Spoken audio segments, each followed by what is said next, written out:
the GAB Talks by the Independent Press Award. I'm your hostess, Gabby Olzak. To participate in the 2025 Book Award competitions, please visit independentpressaward.com and New York City BigBookAward.com. On this episode of the GAB Talks, we're speaking with Sam L. Feldman, author of Hookups, Hiccups, and Happenstances, erotic short stories from the sexual revolution, a distinguished favorite in the 2025 Independent Press Award in the romance category. Sam received his BS degree in business administration from Rider University in 1962, where he met his lovely wife, Nancy, whom he married in June 1963. The two worked side by side from 1977 until 2008 when Nancy retired. Sam began an insurance and financial planning career in 1962. He's the owner of CFK Life Plans, Inc. Sam held a highly successful stint as a scholastic basketball coach from 1962 to 1971. His insurance and financial planning career continued over 6 decades. As an expert and mentor in the field of long-term care planning, he was requested in 2000 from the $1 Million Roundtable Center for Productivity to write his first book, When Caring Isn't Enough, which sold 6,000 copies in a year and a half. Amazing. The book is a useful tool for experienced agents and anyone who is worried about aging and its effects on the quality of life. Upon his retirement, Sam was inspired to pen Hookups, Hiccups, and Happenstances. Sam joins us from upstate New York, where he lives with his wife, Nancy, raised 2 children, a son and a daughter, and they are also the proud grandparents of granddaughter and 2 grandsons. Congratulations, Sam. It was great to meet you and Nancy at book camp in May, and it's wonderful to talk to you today. Thank you, Gabby. It's wonderful to be with you again, too. It was quite an intro. And Sam, before we get started and talk about the book specifically, I want to talk about your decision after retirement to write this. You're a very handsome gentleman of a certain age, very active. You work out every day with Nancy. You play pickleball. I know you went over to the other side from tennis, but we love it. Yeah. And you said you were torn between 2 topics, coaching basketball or sexual fantasies. So how were you inspired to write 13 steamy stories set in the sexual revolution? Well, it was a tough choice, but where's the bigger readership going to be? And I think it was an obvious answer to me. So there was a story that I felt had to be told, and it involved the sexual nature. And unfortunately, it had dire consequences. So the whole book is not dire, believe me. But I did want to get that story out. And at first, I thought this would be an excellent Netflix or maybe an Amazon Prime story, an hour. And then after I wrote it, it just sat there like a little pea on a big ironing board. And I thought I need some more content to beef this up, so I'll write 5 stories, and then it went to 10, and went to 12, and that's it, 12. In the middle of one night, I went, oh my God, I have to write this. And so in the morning I said, honey, I got a 13 story. She said, you can't. I said, why? She said, it's 12 or 14. You can't do 13. That's unlucky. But I stuck to 13, but it was the last story was always going to be the last story, so it got tucked into between 10 and 11. So that's how it evolved. Well, for Italian Americans, the number 13 is lucky. So I think that it's your lucky day for sure. Thank you. Hookups, Hiccups, and Happenstances, as you said, there are 13 stories set during the sexual revolution during the 1960s and the 1970s.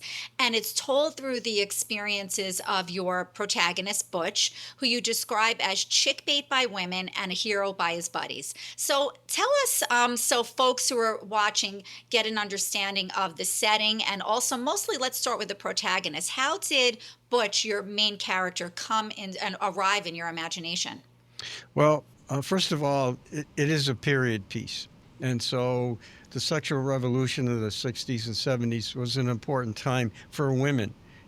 So women gained a lot of freedom in the bedroom and outside the bedroom.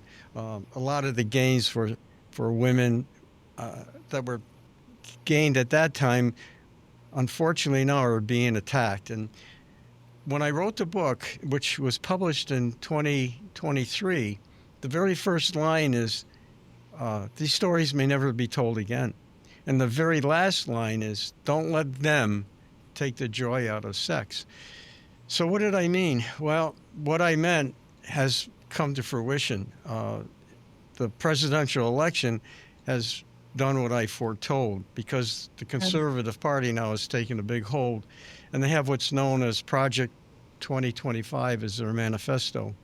And Project 2025 wants to take away the women's right to have a legal abortion, to have access to contraceptives, to ban the morning after pill, to take away the woman's right to no-fault divorce. And then on top of that, they want to fine and jail authors who they deem their definition of pornography, authors, directors, and producers. So those two lines in 2023 have now come about.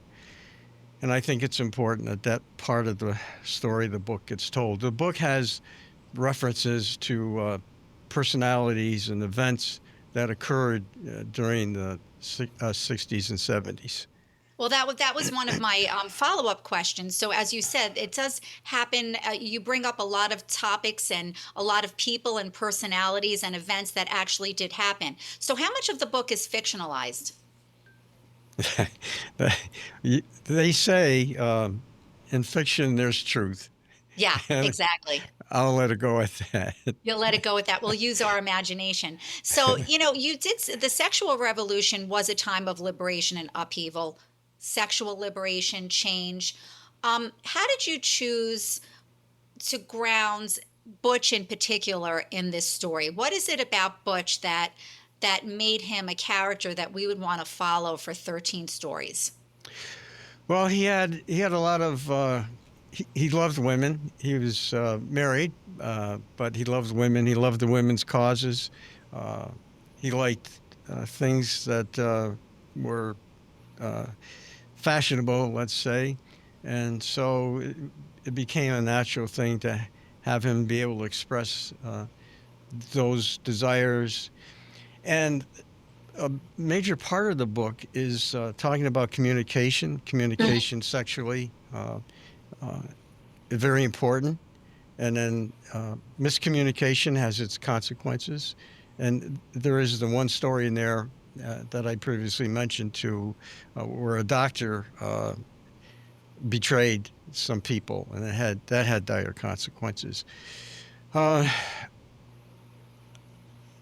got so many thoughts that are Well, I extremely. have a question about Butch. So, there are some real life personalities in there. Today, who is there a person that comes to mind that you would compare Butch to? Not really.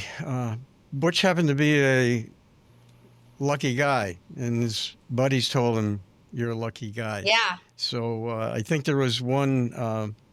I don't think there was one statement in the book where Butch was having sex on a toilet seat, and the thought crossed his mind. His buddies used to say, "You get more ass in the toilet seat." He thought. And that right there was the fact, wasn't it? So, Yeah. how did Butch evolve across the stories? He was a guy's guy, but he was also a chick magnet, as you said. How did he evolve emotionally, sexually, or otherwise in the course of the story? Well, there's five out of 13 stories. There's five that have what we would call today E&M, or ethical non-monogamy, which is a very popular topic today. I think surveys in the U.S. and Britain and Germany say that 30-40% of couples are interested in non-monogamy, or you'd call it ethical non-monogamy. So that became an important part of the story to bring it into today's lexicon of sexual adventure. Ethical non-monogamy, for those folks that don't know what that is, what is the definition of that? Give us an example. Well, it's for married partners to be able to have sexual relations outside of the marital contract. W- So Butch had a good relationship between with his wife. partners, they can both have it, or either, but they agree that having a sexual contact outside of the marriage is not a deal breaker. It's part of what makes their marriage work Their and marriage happy. work. Yeah. Exactly. What would you say? You said communication before. Would you say that that is the strong theme that runs throughout all 13 stories? Yeah, definitely, it's a strong thing. Yeah. Yeah. What do you think Butch would say about today's dating world and what's happening today? Butch would be overwhelmed. Inconceivable to Butch at that time in his life that you could pick up your iPhone and say, think I'm really horny tonight. I think I'd like to get it off. And within 5 minutes, contact somebody, and within a half hour, meet somebody. Uh, that would be unbelievable. So So back then, technology has changed everything. changed absolutely everything. Yeah. So back Yeah. then, it was meeting, and then one word led to another, and then people ended up in a situation. But you weren't able to screen people or tell them, this is what I'd like to do. How about you? But yet it was a little bit more personal, wouldn't you say? Well, absolutely personal. Yeah. Yeah. Yeah. It's so everything today seems so anonymous. Yeah, totally.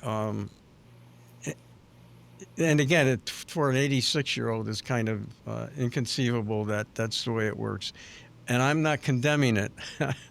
I'm not saying it's the worst thing in the world or the best thing in the world. It is what it is. But maybe it was more fun back then. Do you think so? I mean, you just said you're 86 years old. You experienced that as an adult, the sexual revolution. Do you think that it was more fun back then? Yeah, I personally, I think it was more fun back then. Yeah. Yeah, Yeah. it was. More It was was it because whatever. it was new? Pardon, Gabby? Was it because everything was so novel and new and personal versus today, which is nothing is new. Everything is out there, Right. everything is impersonal. Yeah, yeah. Butch meets a psychic, and a psychic had brought him into her realm, and if she asked him, "Do you believe in psychics?" his answer was possibly, but deep inside, the answer was no. But No. the psychic had a major impact on changing his mind to, yeah, Butch definitely believes in psychics. Yeah. And then there was another situation where there was a meeting in a lounge, and a woman told Butch she'd like to, I'd love to go to bed with you. And Butch says, well, there's a motel right next door where I'm staying. And she said, I can't. I'd like to, I can't. Butch says, I don't understand. And she says, well, I had a double mastectomy and I haven't been with a man since then. And I can't do it. And then the story goes on from there, how Butch felt the compassion to be able to have this woman have the experience she really wanted. Hmm. Yeah, that's a beautiful story. So, Sam, erotica can be incredibly intimate to write, obviously. How did you balance the eroticism with the storytelling? And how do you know when a particular scene that you're writing or story that you're writing needs a little bit more or a little bit less? This is a totally new genre for me. So explain it to the novices out there how you balance that. The only way I can describe it is it is what it is, or it was what it was. Mm, And you know, talking about Project 2025 and banning pornography. What's pornography? This is a romance book. This is a romance book with okay. okay, but it's the real spicy details that takes place in romance or sex. So it was told as a story should be told. Let's not sugarcoat it. Right, like it should be told as a story would be in real life. I love that you said that it's a romance because I don't want folks out there to think that this is going to fall under the line of Project 25 because well, it wouldn't anyway because we are not conservative. But it is a romance story. Let's talk about consent, power, and pleasure. These are all different themes that are run throughout as a thread in the stories. How do these themes play out in Butch's world, and how do you see them in the world today, and how they connect with women? Well, in Butch's world, it was empathy. Yeah, Feeling the other person, feeling their thoughts and their desires. the story So, with the so, woman with the double mastectomy, for well, example. correct, but there Yeah. were other stories. There was a story where I wrote about Butch being in a lounge. Again, Butch traveled. That was a big part of his business, and being in a lounge one night and having finished his meal, and he was walking to the bar to have a drink, and a group of women said to Butch, "Well, where are you going?" And he explained he was just headed to the bar, and they said, "Well, sit down, have a drink." And it turned out that these were a group of women who had just finished their Weight Watchers meeting, Oh, wow. and before too long, they had hooked Butch up with the queen for that night. She had lost the most weight from the last their last meeting, so she was wearing the crown and the sash, and That's great. That's yes. great. What do you think that readers can learn from the sexual revolution? All the gaining of women's freedom. The women of the 60s and 70s who were of the, let's say, the ages of mid 20s to their 30s, their mothers had taught them sex is, you know, sex is taboo. Sex is, Taboo. yeah, Yeah, have children. Outside of that, their mothers and grandmothers were like, uh, just shake their head at sex. It's be careful. It's again to procreate and just for your husband or your mate. Of course, today we talk about marriage can be both sexes to with each other, but back then we're talking about the traditional way. Um, so that was breaking barriers when yeah. women could feel that they have a sexual encounter and not have to wake up with being pregnant from that because of what gains they had made broken through the barriers. And now, again, it's under threat today. So a woman today is not right now today, but if those attacks on women's rights are taken away, those attacks are taken away, a woman can't feel free to have sex because the consequences could ruin her life if they're unintended consequences.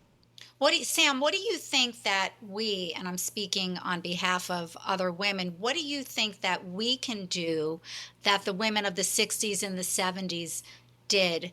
Um, what can we do now to prevent that from happening? Well, band together, just the way it was, and a lot of it became from legislation. Yeah. So you've got to get to your legislators, and unfortunately, there's this great divide today. Back in my time, opposite sides could talk, they could negotiate, they could work things out. Today, it's like black and white, and Yeah. it's unbelievable. Personally, I had an experience that could not be replicated today. I'll try and make it short, but I was an enrolled Republican at the time. I'm independent now, enrolled independent. But at the time, I thought about running for office, and it would have been as a Republican. Coincidentally, I got a call by the Democrats. We sat down, and they said, "We'd like you to run." And I Yeah, I said, read that "Well, story. Go on. okay." So This I'm is great. thinking of running, but I'm a Republican. And they said, if you change your party to a Democrat, we will endorse you.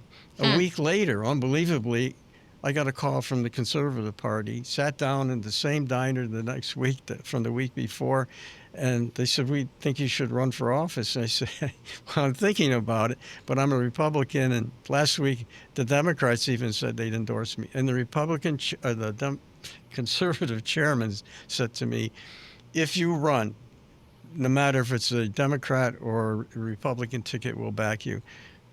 Wow. In the end, after some thought, because the business, as a very successful business, was very busy, I decided not to run. But you couldn't have that situation today, and it's a very sad commentary. We're That regressing actually in every single facet of our society, aren't we? yes, yes, Yeah. yes, yes. It's a sad commentary. What do you hope that people will walk away with, folks, women, men? What do you hope they walk away with after reading this romance? Satisfaction of the way the story evolved and the way it ended, and it's kind of what goes around comes around, but in a good way. Yeah, Um, so hopefully they would enjoy the ending and say, "Well, that was cool." Uh, but then again, we talk about today's society where it wasn't back then. We didn't know what ethical non-monogamy was. It didn't right. have a label.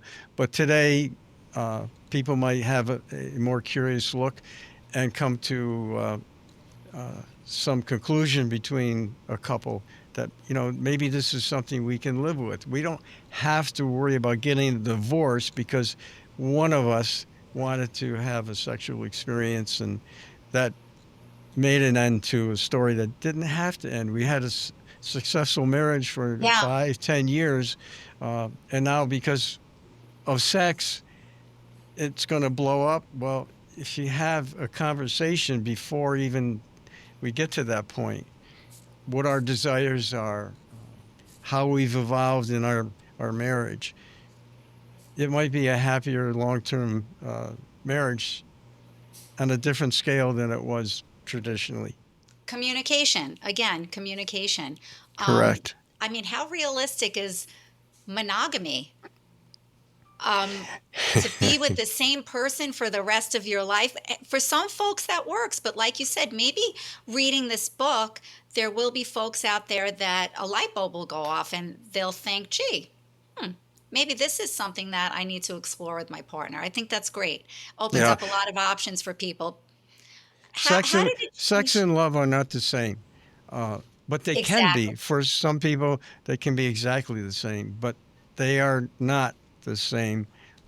And so it can open up a whole new world for people to discover that we don't have to take the old tradition, which again, I'm going to come back to the politics of today. There's a desire on people of a certain bent who want to take women and put them back, with an apron back in the kitchen with raising children, and that's where they think they should be. Right. I just I just finished watching the TV series The Handmaid's Tale. Did you read that? No, Read the I book? haven't. No. Okay, well, it's this town Gilead that these maniacs were the architects of, and we were back in the time, like you just said, when women were just there to procreate.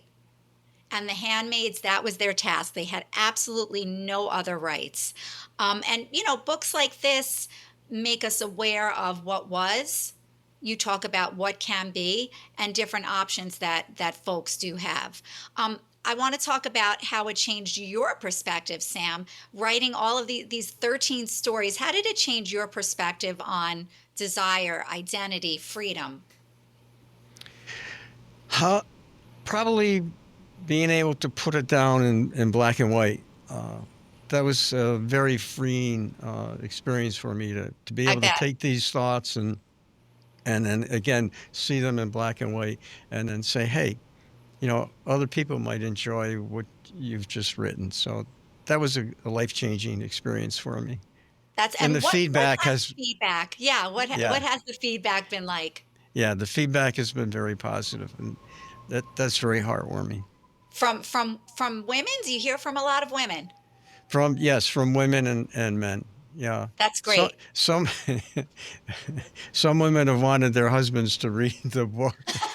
Yeah, give them some ideas. That's great. Correct. I love that. So I know, Sam, that you are donating a portion of the profits of hookups, hiccups, and happenstances to suicide prevention. Tell us a little bit about that. Well, that goes back to the very first idea that a story had to be told. And when I talked about a doctor who had betrayed his patient, and which consequently led to his patient betraying the other side of the sexual relationship, and it was very sad uh, to have that experience. The doctor wanted to teach Butch a lesson for having sex outside of his marriage. Marriage, yeah. Yeah. Yeah, So that really resonated with you, the story that you write. Was that inspired by something in real life that you had heard about? that was inspired by something in real life. Yeah, Yes. yeah. So a powerful message, and that's wonderful. Thank you for doing that. So will we be seeing more of Butch? I feel like you have more stories in you, Sam. Yeah, there are more stories, but the goal right now and the emphasis for me is to get Butch out into the world. And by that, I mean I'd like to have a Netflix or an Amazon Prime series done on the 13 stories. There's a thread throughout the 13 stories, and a great conclusion from the first story to the end. And I think it would be. I've seen my wife and I do. Nancy and I do date night every weekend, Love and it. so date night is going out to dinner, going to a movie, seeing a rom-com, something sexual, something light and fun, and then follow that up with some cocktails at a local lounge, and then finishing off date night with sex, and Great life. that's so important to our life and to our being, and hopefully it's done wonders for us to be stay healthy as one of the components. So I think it would be a good TV series. I And agree. an idea I have is that there's different women in each one of the 13 stories, to have actresses take cameo roles. I think that would be cool. That sounds fantastic. Are you working toward that right now? Are Uh, wheels in motion or? that's my goal, and I'm taking steps every day to try and make that come to fruition. That's wonderful. Well, we look forward to that. Well, I have to say, you and Nancy are inspirational. You're a gorgeous couple. Had so much fun meeting both of you at book camp. So, lastly, Sam, share with us and folks out there who are watching and listening, where can we, and hold up the book, I want everyone to see the cover, where can folks purchase hookups, hiccups, and happenstances? You can go to samlfeldman.com, Okay. and you'll be able to find it on Amazon, um, a Kindle, audiobook, and we're looking for other outlets for distribution as well. So, Get out there, folks. Buy it, read it with your spouse, read it with your boyfriend, your girlfriend, whomever. It's a lot of fun. Sam, this was fantastic. Thank you so much for joining us today. oh, Gabby, thank you. And I just love to be with you again. You light up a room. That meeting you at Aw, the conference was great. that's how I felt about you and Nancy. It was so great to meet you. Can't wait to Thanks. see you again, hopefully next year at book camp in May. It would be fantastic. So thanks for joining us. Look forward to your next adventure. Maybe we'll see it on Netflix. This is your hostess, Gabby Olzak of the GAB Talks. Until next time, keep on reading.